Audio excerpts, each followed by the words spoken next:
Welcome to Black Girl Say Something, where this black girl has something to say. And is it the first Friday of November? Let me double check. It is, because November started on a Sunday. So happy November. Welcome to November. Remember to say no to the things that don't serve you. That's what we're doing for November.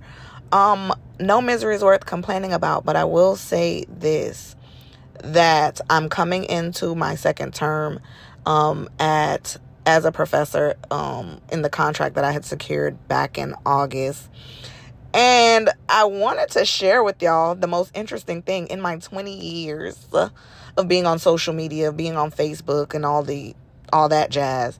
I got my first, hey, be careful what you post commentary from the higher ups.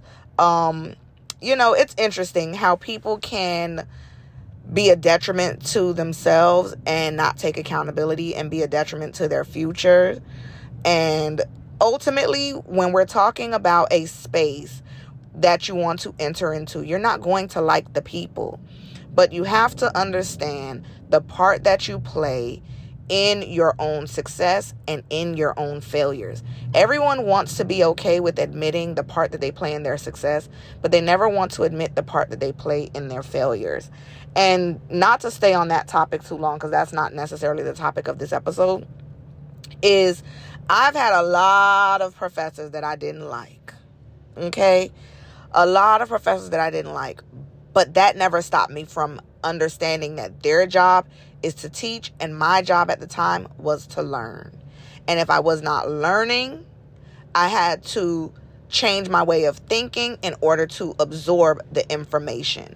And what I am seeing in this current time is that students of all walks of life are allowing the most minor of inconvenience to deter them from being a proactive player in their learning journey. Okay?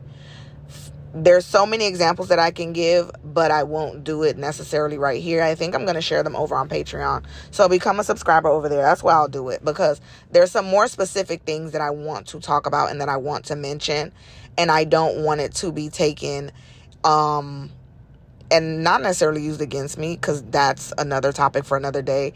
But again, you can find something offensive and it actually is offensive, or you could just be offended and it's the messenger that it's coming from. Let's just say it like that.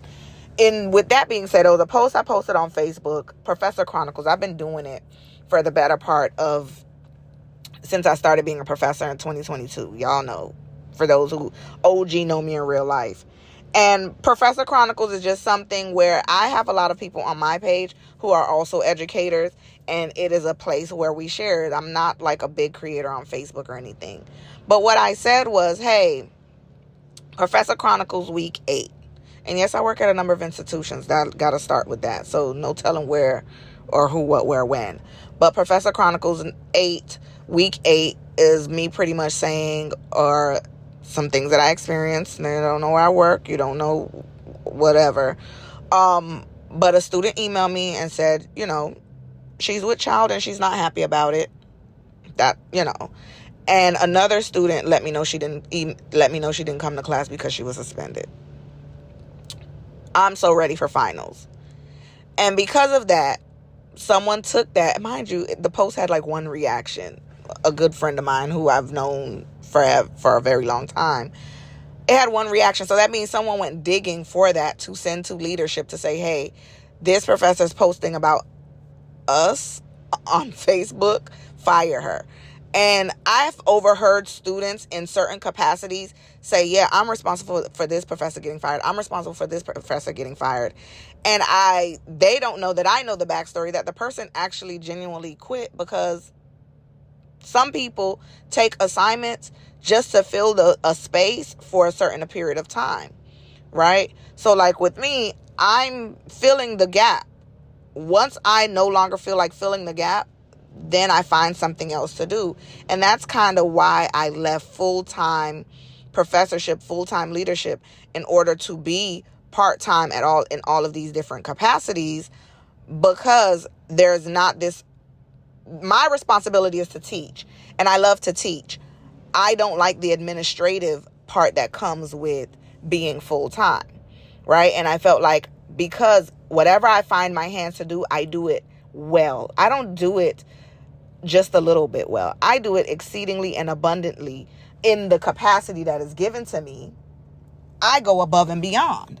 So because I like to go above and beyond in everything, if I'm teaching full time, and that means I have to have hand in administration. In my previous role, I had hand in administration, accreditation, and grant reporting, as well as teaching. But if my passion is teaching, but I also put my hands heavy to the fire, I'm gonna go all the way. That means I'm gonna get burnt out, right? So going part-time means I can put my hand full on to the fire and teach and be overzealous in my teaching, because I understand that in order to succeed, you got to be a key player. I got to be your motivator. I got to get you to be intrinsically motivated. This is my teaching philosophy I'm pretty much sharing with y'all, by the way. I know how to reach diverse populations because I've worked with diverse populations. I am a part of the diverse populations, and that is the goal, especially in the capacity of the things that I teach, right? In the sociological sciences, whether it's ethics, introduction to healthcare. I'm a multi-healthcare professional. So even now, coming up this month, I'm teaching employability skills to teens who are going to be working, employability and leadership skills, right? What makes me a key qualifier in teaching that? Because I understand that there's a demographic of people that if they're not introduced into the information, they're not going to be successful in the workforce, because the 5 P's tells us prior preparation prevents poor performance. How can we get you to perform well if we don't prepare you? You got to pray for what you prepare for, but you got to put in the work too. With that being said, I didn't want this episode to be mostly about that, but I was coming in to just really chat and say, you know what? What Angie Stone said, my sunshine has come and there's no more rain in this cloud. Like, what are we doing for the holidays? What are we doing? Start holiday planning. Are we not celebrating holidays? This is going to be my first Thanksgiving, without my children, like for a big portion of the day. It's my first time. Do I have separation anxiety? No, not at this point. My children have had their first unsupervised visit with their dad the past weekend, so they're coming up into their second.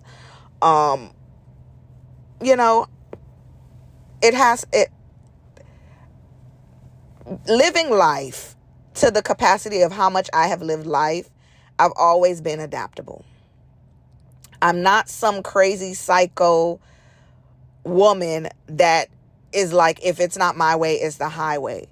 And I think that's a weakness and a strength. I'm very adaptable. I also understand you can make some of the people happy some of the time, and you can't make everybody happy all of the time. I often have found myself to stay within situations a lot longer than necessary because of my idea of how I treat people is how I anticipate they will treat me. But only because of therapy, I've grasped the thought, right, that if they don't treat me the same, then eventually, or if they don't meet the standard, because that's why you set a standard, so that this way it prevents you from having poor experiences. With that, as a podcast host, I often watch other podcasts first of all, I'm going to start with this. Tracee Ellis Ross, anytime she speaks, I listen. She's a single woman with success, with a thought process, yes, with resources, but it starts with your thinking. And lately I've been journaling, and it's, you have to ask yourself, how did you honor yourself today? And in me accepting new assignments this month, I had said, how are accepting new assignments going to honor me? Right? What do I want to gain from the experience of accepting new assignments? I'm not a type of person that needs the accolades to say, you know what, these people are going to be successful because they have interacted with me. That's not me. But I am very much a reach one, teach one, each one, reach one type of person. And I know that I have an overflow and a wealth of knowledge that I share abundantly. What I would like is to get paid for that. So I accepted some new assignments. So that's how I'm honoring myself. And I think as the year ends, because typically my new year starts on my birthday, October 21st. And so I always get a head start on what people are doing when they make their quote unquote resolutions for January, because my year starts in October. And then as you see, the time changed recently. And so we're in a new phase, right? A new moon phase, a new cycle of life. This goes for everybody, even if your birthday is not closer to the end of the year. But I've been focusing on doing things that honor me, because sometimes you kind of lose sight, the financial burden, the children, the therapy, the this, the that. And I don't even want to get into the fact that I was supposed to start therapy and I didn't start, guys. Not any fault of my own, but the organization just had like a pitfall in streamlining the process when I signed in and never checked me in. And they was like, oh yeah, by the way, if we see you now, you won't get out of here till X amount of time. And I'm like, oh shoot, but I got to pick up my kids. So it was like, just reschedule. All right, cool. So we're going to see how it go the next time I got to get up in there. But ask yourself, how and what am I doing to honor myself? And then she also said on this podcast she doesn't do the I am affirmations. She does the may I. And so the may I accepts where you are and creates room for where you want to go. And I was like, wow, that's amazing. So, for example, I had a day where I was feeling really down. But, I'm in my luteal phase. I'm about to start my cycle, woman things, whatever. And I realized I was feeling really down. And I was like, I ended up saying, may I make room to feel better? May I have space to feel better? And it allowed me to kind of sit with that emotion real quick and process through it. Because I think sometimes in the I am statements, and she didn't say this, but I recognize in that moment that when we say the I am statements, yes, you want to affirm yourself, but in affirming yourself, you kind of have to already be there already, right? So if I'm feeling sad and I'm like, I'm happy, I'm well, but in that moment, I'm kind of not, but I'm doing it because, again, when you have that level of positive self-talk, your subconscious don't know that you are feeling on edge, right? But you're feeling on edge. So you're trying to like condition that subconscious so it doesn't resonate as you sleep. I also say the may I's right before going to sleep. So this way I can wake up from my subconscious in the expectation of the place where I have asked myself that I want to be. So I don't know who that's going to help, but I thought that was helpful for me this week.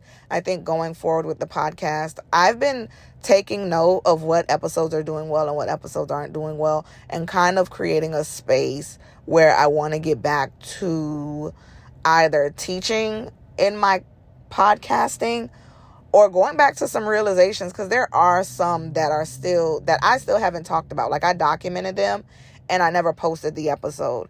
And so I'm listening to them and I'm like, oh girl, that's still true to date. So we gonna post that. So that's what's going to be coming soon. So even if I'm talking in the episode, it might sound a little bit outdated. I don't think they sound outdated. But for the time that we're in, if I'm talking about something that already passed. Also, with this episode, I'm realizing it's been a year since I've been reading Kamala Harris's book, 107 Days. Really great read so far. I'm looking forward to finishing it. But because I'm somebody who loves to know what goes on behind the scenes, because like we can see certain things like during the campaign, during when President Biden was doing the debates, like we saw all of that, right? But it's just interesting to understand the process and how things work behind the scenes. So that's what really is having me in a chokehold with reading this book. But again, I made a video on TikTok and I was saying, what's interesting about reading that book and all of the things that she would have wanted to do and wanted to implement and wanted to get to a point of, the majority of people aren't ready for that. And so it is what it is. Like, that's just where I'm going to leave it. A majority of people, the majority, are not ready for that type of greatness. And that's where I'm going to leave it.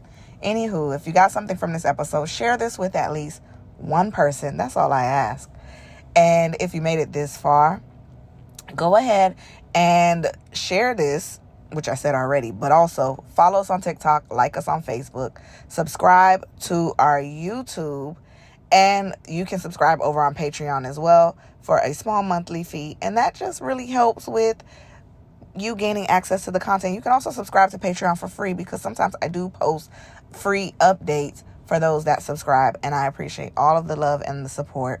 There's some links in the description of this episode that you can always interact with. And if you can, depending on what platform you're listening to, leave a review of the podcast. It is greatly appreciated. Thank you for listening.